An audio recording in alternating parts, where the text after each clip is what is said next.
मेथी आणि कारल्यानंतर बहुतेक मीच कडू आहे असं मला वाटलं. का ते मी तुम्हाला पुढे सांगतेच. मेथीचे लाडू करायचे होते म्हणून मस्त गहू ओलले आणि ते दळायला दिले आणि सोबत 100 ग्रॅम मेथीही दळायला दिली. 1 किलो पिठासाठी मी 100 ग्रॅम मेथी टाकली. तरी माझा मुलगा मला कॉम्प्लिमेंट करतो की मम्मा लाडू कडू झालेत. का ते पुढे सांगते. तर छानपैकी खारीक आणि खोबरं मी बारीक करून घेतलं होतं. ड्रायफ्रुट्स पण सगळे मी तुपामध्ये रोस्ट करून घेतले होते. त्यानंतर खसखस, इलायची आणि जो डिंक असतो तो सुद्धा मी त्याच्यामध्ये तळून घेतला. आणि सनफ्लॉवरच्या सीड्स माझ्याकडे एक्स्ट्रा होत्या म्हणून त्या सुद्धा मी रोस्ट करून त्याच्यामध्ये मिक्स केल्या आणि सर्व मी मिक्सरमध्ये ग्राइंड करून घेतले. आणि जे पीठ दळून आणलं होतं अहोंनी ते सर्व एकत्र दळून आणलं होतं. म्हणजे गव्हाचं पीठ आणि मेथी दोघंही एकत्र दळून आणले होते. तर त्यामुळे माझी एक प्रोसेस स्किप झाली. ते मला मेथीचं पीठ तुपामध्ये किंवा दुधामध्ये 1 दिवस भिजू घालायचं होतं आणि मग मिक्स करायचं होतं जेणेकरून लाडू कमी कडू होतात. तर ती एक प्रोसेस माझ्याकडून स्किप झाली. हे मुलाला कळलं म्हणून हे त्याला कळल्यामुळे त्याला ते लाडू कडू लागत होते. ऍक्च्युली लाडू कडू झालेले नाहीत.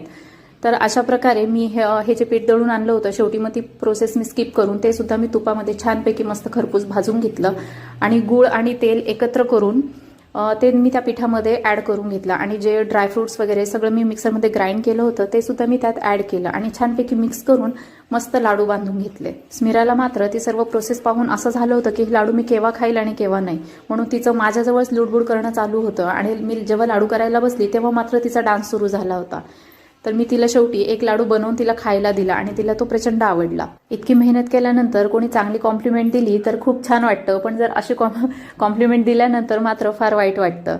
चला असो, तुमचे झाले का मेथीचे लाडू तयार? झाले असतील तर मला कॉमेंटमध्ये नक्की सांगा.